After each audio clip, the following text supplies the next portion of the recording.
السلام علیکم میرے پاکستانیوں، پاکستان کی سپریم کورٹ کے 3 معزز ججوں نے پنجابی فلم کی سٹوری کے مطابق عمران خان صاحب کو شفا اسپتال منتقل کرنے کا فیصلہ سنا کر ثواب دارین حاصل کیا ہے۔ میں اس ولاگ میں آپ کو وہ پنجابی فلم کی سٹوری بھی سناؤں گا جس کی سٹوری پڑھ کر ان ججوں نے یہ فیصلہ دیا ہے۔ اس کے بعد فیصلے پر بھی بات کروں گا اور آخر میں میرے آپ کے پسندیدہ فیض احمد فیض کا وہ ماسٹر پیس قربان میں تیری گلیوں کے اے وطن کے جہاں وہ نظم بھی سناؤں گا۔ آپ کا اپنا ڈیجیٹل پلیٹ فارم، آپ کا چینل میں کشتیاں جلا کے آپ کا اپنا طارق خان سلام قبول کیجئے۔ شروع میں ہمیشہ کی طرح آپ سے یہ درخواست، یہ آپ کا اپنا ڈیجیٹل پلیٹ فارم ہے، میں آپ کی آواز بنتا ہوں۔ ابھی تک اگر آپ نے چینل کو سبسکرائب نہیں کیا تو ابھی چینل کو سبسکرائب کریں، ابھی کریں اور میری یوٹیوب فیملی کا حصہ بنیں۔ پہلے میں آپ کو ذرا وہ سٹوری سنا دوں، بڑی مزے کی سٹوری ہے۔ میں نے ایک پنجابی فلم دیکھی تھی اور اس فیصلے کو دیکھ کر مجھے یوں لگا ہے کہ ان ججوں نے بیٹھ کے تنہائی میں وہ فلم یقیناً دیکھی ہے۔ سٹوری کچھ یوں ہے کہ پنجابی فلموں میں ایک چودھری ہے، اس کے 3 بدماش بیٹے۔ وہ گاؤں کے ایک غریب کسان جس کی بیوی بہت حسین و جمیل ہے، اس کو اٹھا لیتے ہیں، کچھ دن اسے ریپ کرتے ہیں، زخمی حالت میں، نیم مردہ حالت میں اس خاتون کو بعد میں آ کر اس کے شوہر کے حوالے کر دیتے ہیں۔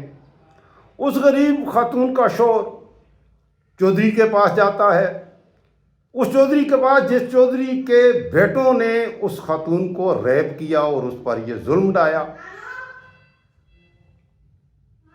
غریب کسان روتا ہے، گڑ گڑاتا ہے، چودھری صاحب مجھ پہ بڑا ظلم ہوا۔ پھر چودھری صاحب انصاف کرتے ہیں، گاؤں کے لوگ بھی وہاں بیٹھے ہوتے ہیں۔ چودھری صاحب کہتے ہیں بڑا ظلم ہوا ہے، ٹسو والے آنسو بہاتے ہیں، چودھری تو چودھری ہوتے ہیں، اور کہتے ہیں یہ گاؤں کے لوگ تو میرے بچے ہیں، گاؤں کی بیٹیاں میری بیٹیاں ہیں، انصاف ہوگا اور انصاف ضرور ہوگا۔ چودھری صاحب اپنے نوکر کو حکم دیتے ہیں کہ اس کسان کو، اس غریب کسان کو جس کی بیوی کو ریپ کیا گیا، اسے کچھ پیسے دو تاکہ یہ اس بچی کا صحیح کر کے، اپنی بیوی کا صحیح کر کے علاج کروا سکے۔ کسان بیچارہ آنسو پونچھتا واپس اپنے گھر آتا ہے، بیوی کو نہیں پاتا تو دیکھتا ہے بیوی نے اپنا ریپ ہونے کے بعد، اس ظلم کے بعد کنویں میں چھلانگ لگا کر خودکشی کر لی۔ اس کے بعد آگے کی سٹوری میں نہیں سناؤں گا، وہ آپ بہتر جانتے ہیں۔ بالکل عمران خان کا فیصلہ بھی وہی ہے کہ عمران خان آج سے 3 سال پہلے جب جیل گیا تھا تو آج عمران خان وہ عمران خان نہیں ہے۔ جیل میں اس پر کیا کیا ظلم ہوئے، عمران خان کو یہ بھی خبریں آئی زہر دیا گیا۔ پہلے عمران خان کی ایک آنکھ چلی گئی، 73 ایئر اس کی ایج ہے۔ جب عمران خان جیل میں گیا تھا تو وہ سپر فٹ تھا۔ عمران خان ایک ہی سانس میں 50 پش اپ نکالتا تھا۔ یہ ہمارے علاقے میں نتھیا گلی آتا تھا، نتھیا گلی کے گورنر ہاؤس سے آبشار تک تقریباً 6 سے 7 کلومیٹر فاصلہ ہے۔ آتے ہوئے ساری اترائی، جاتے ہوئے ساری چڑھائی، اور عمران خان آدھے گھنٹے میں گورنر ہاؤس سے آبشار اور آبشار سے واپس گورنر ہاؤس پہنچ جاتا تھا۔ اس کی فٹنس، اس کا سٹیمنا ایسا تھا۔ آج یہ عمران خان جو جیل سے اسپتال منتقل کیا گیا ہے، 74 سال اس کی ایج ہے، اب وہ 50 پش اپ نکالنے کے قابل نہیں ہوگا۔ آج کا یہ عمران خان گورنر ہاؤس سے آبشار سٹاپ تک بھاگنے کے قابل نہیں رہا۔ آنکھ ضائع ہوئی، یہ تو رہی ایک بات۔ عمران خان کو پارکنسن کی بیماری ہے جس میں ہاتھ اس کے اب کانپنے لگے ہیں۔ گفتگو کرتے ہوئے عمران خان کی زبان کانپنے لگی ہے۔ عدالت کے سامنے جو میڈیکل رپورٹ دی گئی ہے وہ تو اتنی حیران کن ہے کہ اللہ اکبر۔ عمران خان زندہ نہیں ہے، آپ عمران خان کو نیم مردہ کہہ سکتے ہیں۔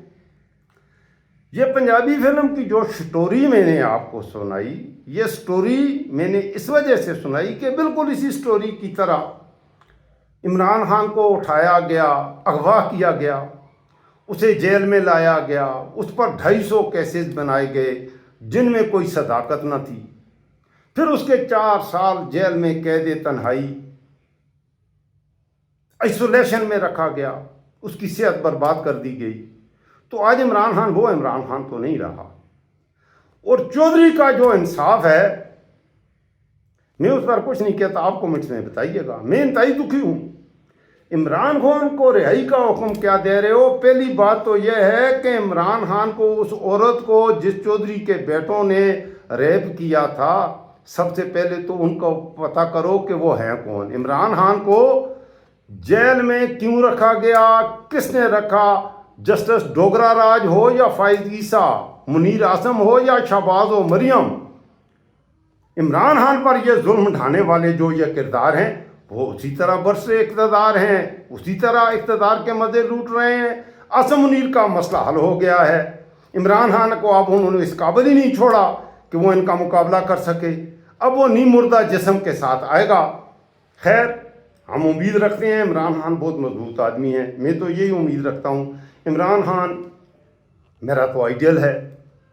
آپ یقین کریں کہ عمران خان ایک ایسا عظیم انسان ہے کہ اس پوری قوم کو عمران خان کے لیے، میری نظر میں عمران خان کے لیے ہم سے غلطی بھی ہوئی ہے، اتنا بڑا ظلم ہوا اور ہم خاموش رہے، اور عمران خان کا جیل سے اسپتال منتقل کر دینا، یہ کوئی بات ہے؟ یہ کوئی تماشا ہے؟ عمران خان کے ساتھ یہ ظلم ہوا کیوں؟ کس نے کیا؟ تو اس میں ظلم کرنے والے جو کردار ہیں، top of list Imran Khan کے بقول مجھے مارنا چاہتا ہے منیر اعظم۔ پاکستان کو برباد کر دیا ہے ان 4 سالوں میں، ان ظالموں نے، ان چوروں نے، ان ایمان فروشوں نے، ان بے ضمیروں نے۔ ان کو عدالت کے کٹہرے میں لائیں، عمران کو چھوڑیں، عمران تو ویسے بھی مرا ہوا ہے، مرنے دو عمران کو، انہوں نے مار دیا اسے۔ اچھا، اب میں ذرا فیصلے پر آتا ہوں، میں نے جلدی باتیں کرنی ہے آپ سے، پھر میں یہ گزارش کروں گا، آپ نے یہ ویلاگ مکمل دیکھنا ہے، اور دیکھنا نہیں ہے، میں آپ کے لیے اگر سچ کہہ رہا ہوں، آپ سمجھیں کہ میں سچ کہہ رہا ہوں، تو آگے شیئر ضرور کرنا ہے۔ آگے بڑھتے ہیں۔ سپریم کورٹ نے بانی پی ٹی آئی کو اگلی سماعت تک شفا اسپتال منتقل کرنے کا حکم دیتے ہوئے کہا ہے کہ عمران خان کے لیے ایک میڈیکل بورڈ تشکیل دیا جائے، بانی پی ٹی آئی کو سخت سیکورٹی میں اسپتال منتقل کیا جائے، اسپتال کے باہر امن و امان کی صورتحال متاثر نہیں ہونی چاہیے۔ آگے اس فیصلے میں بانی پی ٹی آئی سے ملاقات اور علاج سے متعلق مقدمات کی سماعت کے دوران سپریم کورٹ کے جسٹس شاہد وحید نے استفسار کیا ہے کہ بانی پی ٹی آئی کا میڈیکل ریکارڈ دینے سے کیا مسئلہ ہے، کیونکہ میڈیکل ریکارڈ بھی نہیں دیا گیا۔ جو مواد دیا گیا ہے وہ تو صرف میڈیکل رپورٹ کی ایک مختصر سی سمری ہے۔ جسٹس شاہد وحید نے بانی پی ٹی آئی کے تمام میڈیکل ریکارڈ آئندہ سماعت سے قبل جمع کرانے کی ہدایت کرتے ہوئے یہ ریمارک دیے ہیں کہ ریکارڈ عدالت میں آئے گا تو پھر وہ خفیہ نہیں رہے گا۔ جسٹس نعیم اختر افغان، وہ بھی اس کیس کے پینل میں شامل ہیں، انہوں نے کہا ہے کہ آپ کی رپورٹ میں یہ لکھا ہوا ہے کہ اینجیوگرافی کرانی ہے، تو کیا جیل میں اینجیوگرافی ہو سکتی ہے؟ جس پر ایڈوکیٹ جنرل، آپ اندازہ کریں، ایڈوکیٹ جنرل اسلام آباد نے کہا باہر اسپتال سے تو ہو سکتی ہے، تو باہر اسپتال سے اینجیوگرافی ہو سکتی ہے، تو عمران خان 3 سالوں سے اس پر اتنے بڑے کیسز ہیں، اسے عدالت میں پھر کیوں نہیں پیش کیا جا سکتا؟ جسٹس شاہد وحید کا کہنا تھا کہ بانی پی ٹی آئی کی نبض نارمل نہیں ہے، اس کی پلس جو ہے 50 پہ آ گئی ہے۔ آپ اندازہ کریں، عام نارمل انسان کی پلس جو ہوتی ہے، ہارٹ بیٹ ہوتی ہے، وہ 70 to 75 ہوتی ہے۔ عمران خان اب کس حالت میں، اب اس کی 50 پہ آ گئی ہے، اس کا بی پی 140 over 100 ہے، جبکہ نارمل جو ہوتا ہے وہ 80 over 130 ہوتا ہے۔ فاضل جاج نے یہ بھی استفسار کیا کہ آپ بہنوں کے ملاقات کے حوالے سے کیا کہتے ہیں، جس پر ایڈوکیٹ جنرل اسلام آباد نے بتایا کہ اگر کوئی قانون کے خلاف ورزی کرے گا تو ملاقات نہیں ہوگی، ملاقات نہیں ہوگی۔ اچھا، جس پر عدالت نے کہا کہ اگر وہ قانون کی خلاف ورزی کر رہا ہے تو آپ بھی کریں گے، بہنوں سے ملاقات کوئی احسان تو نہیں ہے، ان کا بنیادی حق ہے قانون کی اگر عمران خان کے حوالے سے باہر آ کر کوئی سیاسی بیان سیاسی لیڈر دیتا ہے، چلو ان کی ملاقات نہ کراتے، عمران خان کی بہنوں کی ملاقات کیوں نہیں کرائی؟ پھر آپ ان کو پابند کر دیتے، ان کی ملاقات تو کراؤ، ان کو پابند کرا دو۔ ویسے بھی آپ میڈیا آپ کے کنٹرول میں، آپ جو خبر لانا چاہتے ہیں وہ آتی ہے، جو آپ نہیں لانا چاہتے وہ تو آتی ہی نہیں۔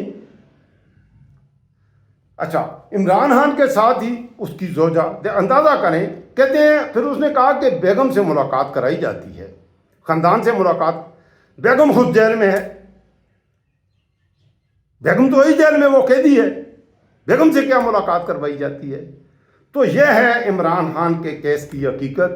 یہ جو ججوں نے پنجابی فلم کی سٹوری کے مطابق جو فیصلہ سنایا ہے، اس کی کوئی حیثیت نہیں، اور پارٹی کے اندر جو ٹٹو بیٹھے ہیں، جو یہ کرنے والے جو لیڈران، سو کالڈ لیڈر، میں تو ان کو لیڈر مانتا ہی نہیں ہوں، ان کا مطالبہ یہ تو ہونا ہی نہیں چاہیے کہ عمران خان کو علاج کر دو، عمران خان سے ملاقات کر دو۔ ملاقات کیا کر دو؟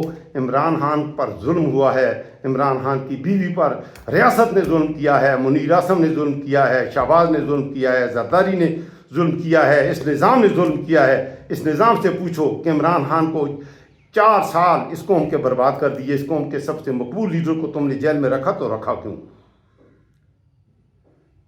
تو آگے دیکھتے ہیں عمران خان صاحب، ابھی اللہ تعالیٰ میں دعا گو بھی ہوں کہ اللہ کرے کہ عمران خان، اللہ تعالیٰ کرے کہ وہ صحت یاب ہو جائے۔ ویسے اس کی ایک آنکھ کے حوالے سے تو خبر یہ ہے کہ وہ ضائع ہو چکی ہے، اور جن بیماریوں کا ہم سن رہے ہیں، جو اس کی میڈیکل رپورٹ تھوڑی بہت میں نے پڑھی ہے، آپ بھی پڑھیے گا، یہ میڈیکل رپورٹ نہیں ہے، یہ تو میڈیکل رپورٹ کی ایک سمری ہے، ٹھیک ہے؟ وہ سمری بھی جو میں نے پڑھی ہے وہ رونگٹے کھڑے کر دینے کے لیے کافی ہے۔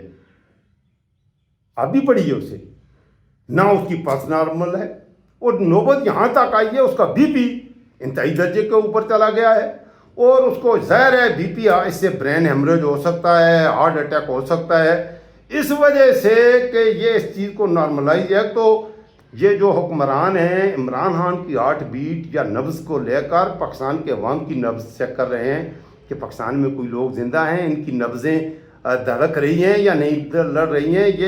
یہ بڑے خبیث ہیں، اے بڑے کھوتے دے پتر نے، اے بڑے ظالماں دی اولاد نے، اے یزید تے فرعون دی نسل والے لوگ نے جڑے پاکستان تے بیٹھے ہوئے نے۔ یہ عوام کی نبض کو دیکھ رہے ہیں، ان کے رد عمل دیکھ رہے ہیں۔ رد عمل کیا ہو رہا ہے؟ تو ابھی تک کیونکہ انہوں نے رد عمل جو دے گا اسے گولی مارتے ہیں، اگر اس کے حق میں بات کرو گولی ماریں گے، اگر اس کے حق میں بات کرو اس کے گھر کی خواتین کو اٹھا کے لے جائیں گے، گھروں پر ریڈ ہوگا، چادر کی چار دیواری کا تحفظ۔ یہ آئین پاکستان، اس کی کوئی حیثیت نہیں چھوڑی ہے، حالانکہ یہ بہت مقدس چیز ہوتی ہے، کسی پاکستان کا کانسٹیٹیوشن یہ بہت مقدس چیز ہے۔ اس کانسٹیٹیوشن کو کھولیں، اس میں انسانی حقوق کے حوالے سے آرٹیکل 5 سے آرٹیکل 39 تک جو انسانی حقوق ہیں، مجھے پاکستان کا ایک شہری یہ بتا دے کسی پاکستانی کو یہ حقوق حاصل ہیں، اس کے بعد عمران خان کی بات کریں۔ یہاں پر تو 25 کروڑ لوگوں کو قید بنا دیا ہے۔ عمران خان کو جو کر دیا وہ تو چھوڑے، وہ عمران خان اس ملک کے 25 کروڑ غریب مظلوم، وہ لوگ جن کو انصاف نہیں مل رہا، ان کا نمائندہ ہے۔ ان 25 کروڑ لوگوں کو ان کے حقوق نہیں مل رہے، اور یہ 25 کروڑ لوگ جب اپنے حقوق ان بے غیرتوں، اس گنڈا راج کے پیٹ سے نکالیں گے نہیں، آپ کو عدل انصاف نہیں ملے گا، نہیں مل سکتا میرے پاکستانیوں۔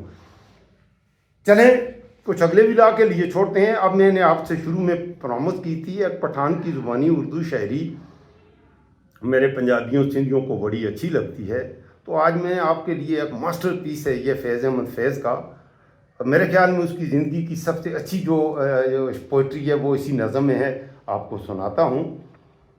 نثار میں تیری گلیوں کے، نثار میں تیری گلیوں کے اے وطن کے جہاں، چلیے رسم کہ کوئی نہ سر اٹھا کے چلے، جو کوئی چاہنے والا طواف کو نکلے، نظر چرا کے چلے، جسم و جان بچا کے چلے۔